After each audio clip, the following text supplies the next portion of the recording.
So the Nintendo Switch reveal event has finally come and gone at long last. Now, if you guys remember, I did a prediction video about a day before the event where I did some basic predictions like we were going to see the hardware in more detail, we're going to see the price, and we're going to see the roadmap of games for 2017 and the launch lineup itself.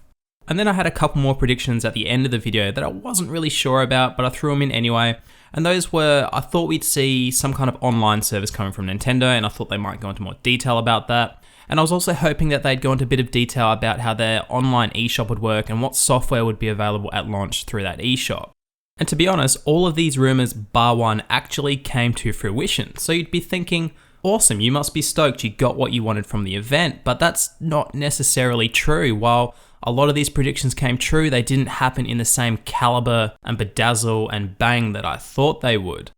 So let's jump into the event now, and I'm going to kind of roughly break it down and give you kind of an overview of how the event went down and how I felt through the event. So first up, as far as my predictions go at least, and I think the first major piece of news they announced was their online service. So that was one of the predictions I wasn't really sure about. I wasn't sure if they were going to go into detail about it. I didn't even know if they were going to do any kind of online infrastructure. You know, in the past, we've always had Nintendo throw online to the side a little bit. They don't really talk about it. It's in the system, but it's not necessarily up to snuff compared to PS4 and Xbox One. So I was pretty happy to see them kind of committing to online this time around.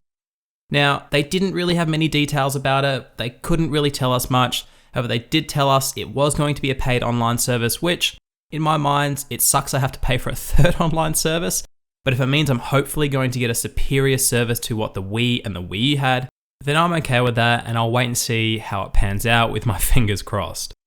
So Nintendo didn't spend long on the online services, and they quickly moved into the controls and the console itself, so we got a closer look at the hardware.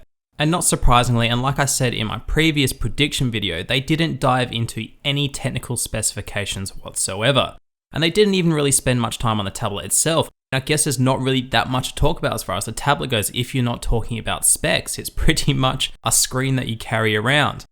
So Nintendo didn't spend much time on the tablet itself. They kind of just did what they did in the reveal trailer, and they highlighted through video and bullet points cool features that the tablet can do, like with its kickstand and other little bits and pieces like that. But one thing that I did find cool and interesting about the tablet was its ability to have 8-way over Wi-Fi system link multiplayer. So I thought that was kind of cool. I mean, I don't know how much I'm going to use that feature if I bought a Switch, but it's cool nonetheless. Okay, so after the tablet talk, Nintendo quickly moved into the Joy-Cons. So much emphasis on these damn controllers, which it's understandable because a big selling point of both the Wii, the Wii U, and the Switch is their different funky control scheme. They have to get across their messaging as to what you can and can't do with these controllers.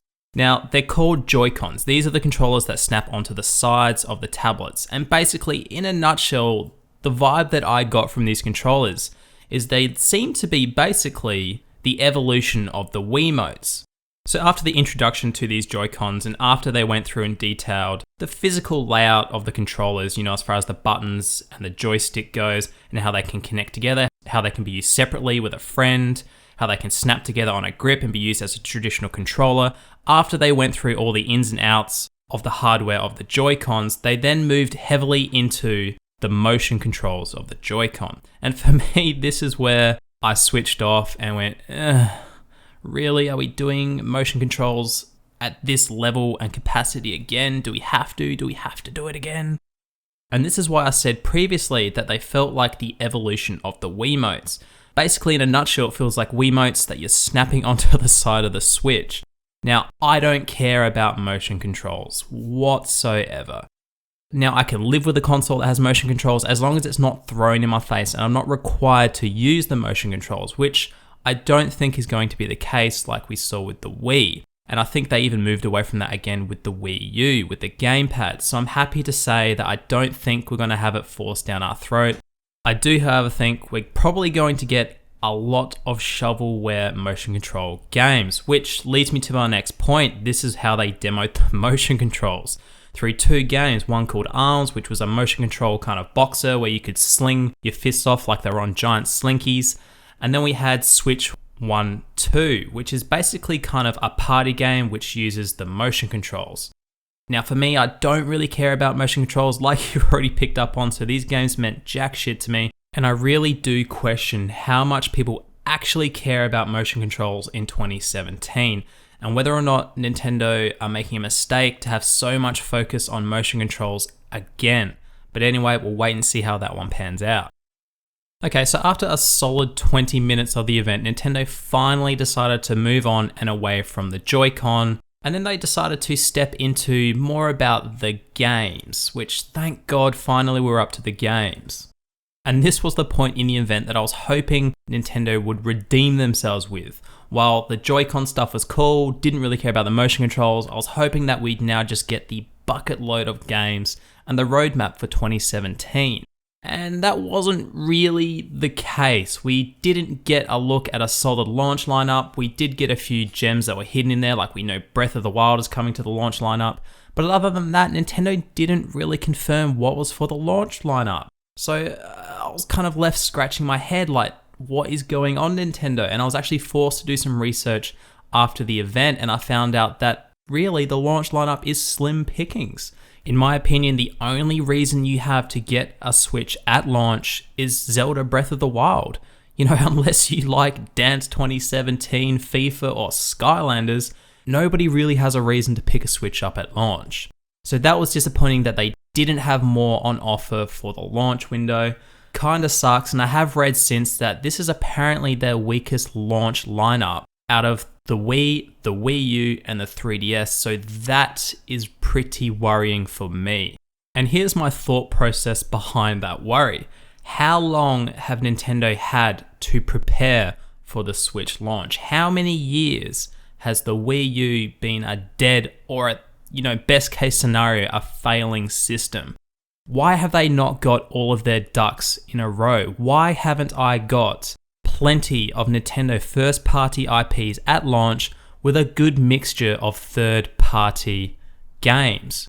Where's my Assassin's Creed? Where's your run-of-the-mill third-party games like Call of Duty? I don't care if they're old ports.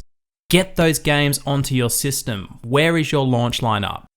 So outside of not really getting much information about the launch games for the Nintendo Switch, we did actually get to see a couple of other games that were coming through the course of 2017. And the most noteworthy were Splatoon 2, which that's cool. Number 1 looked really cool, and this looks like it's going to be more of the same. And the big one for me, but unfortunately won't be coming till the end of 2017, was Mario Odyssey. Now that has me keen because it looks like it's kind of another take on what Mario 64 was like and what Mario Sunshine was like. So that's cool, but unfortunately, like I said, we have to wait. But other than those two big games, Nintendo didn't have much to show as far as their first-party IPs go.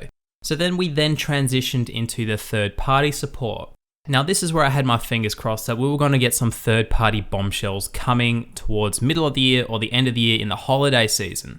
Now I say bombshells, but they're not really bombshells. I'm more talking about, your big selling cross-platform games like Call of Duty, Assassin's Creed, just to name a couple. Games like that you just expect to be able to get on all systems. Without these games, your system doesn't stand a fighting chance. But very, very little was actually confirmed or shown at the event, and really all we did get that's off the top of my head as far as big third-party support goes was Skyrim, which we already know is coming to the system. But we didn't get anything else like usual staples like Assassin's Creed, Call of Duty, Mass Effect, which the Wii U had, by the way, at launch. We didn't get any of those staples for the Switch system. Couldn't even throw us some names or chuck us a bone. All we did get was basically Nintendo saying that we have this developer support, we have this publisher support, and then Nintendo actually threw a list at us. Rather than just giving us some titles or a sizzle reel or a bit of gameplay, they threw a list at us which basically said we have 50 third-party developers which are currently working on a total of 80 titles for the system. But what does that mean, Nintendo? What exactly does that mean? If a game like Scalebound for the Xbox One can be cancelled after so many years, can I take this list as guaranteed? How many of these games will never see the day of light?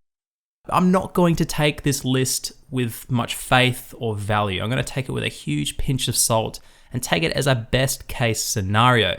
Because if you're like me and you remember the Wii U reveal, you'll remember Nintendo were doing the same thing. They gave us a list of publishers and developers that were working on software. They even gave us a sizzle reel. But when the Wii U failed to ship units, none of this support, or very little of this support or promised games that were in this sizzle reel ever came to the system.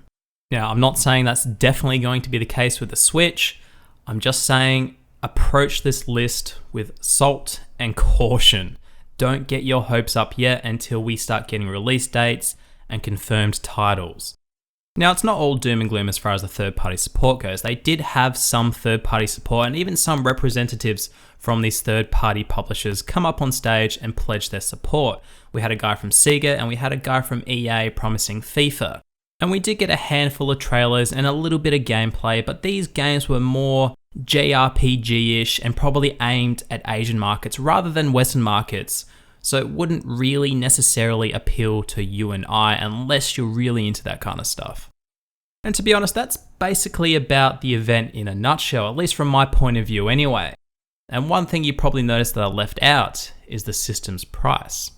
$299 US. So it's not cheap by any stretch of the imagination. And in fact, it's pretty much the same cost and price of an Xbox One and a PS4, depending on what kind of bundle and deal you get and where you live.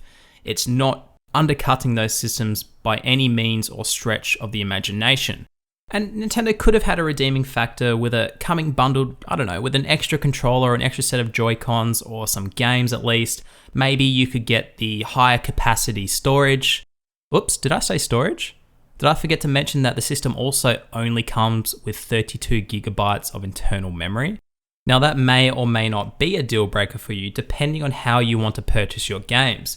If you're buying the physical copy of the game, then the game is stored on a card or like a flash memory card. So it's not going to need to install to the system, or if it does, it's going to be installing very little. But what about updates, and what if you want to purchase most of your games digitally?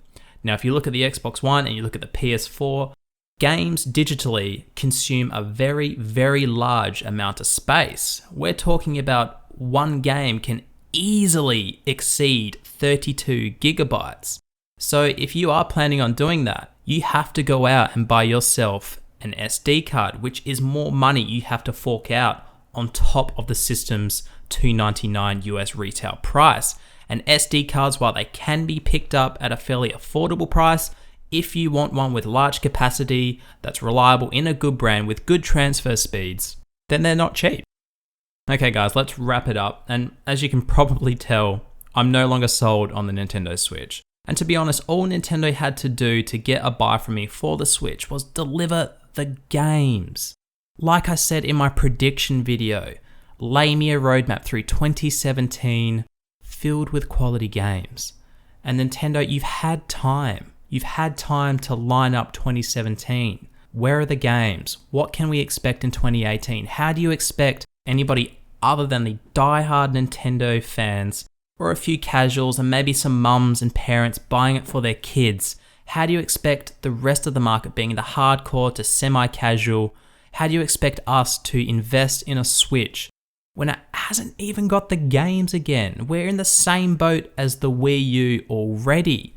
It's a drip feed of games, and you're not going to sell a system off the back of funky fucking motion controls and a flashy tablet. That stuff sets you apart from the crowd, but you're not going to sell a system without the games. It's all about the games, Nintendo. I hope to God you have a roadmap lined up for 2018 that's very impressive, because we can't have what we saw with the Wii U, which is just year after year after year for its total lifespan, just a drip feed of first-party IPs. You need the third-party support, so I hope that list you were talking about comes to fruition, all 80 of those titles. Alright guys, let me know down below in the comments. Did you have similar feelings to the event that I had, or were you maybe blown away and you've already pre-ordered a Switch? Let me know down below in the comments, let's have a chat, and as always guys, please remember to rate, comment, and subscribe. My name's Sully, this is One Guy's Opinion, and we're going to talk in the next video.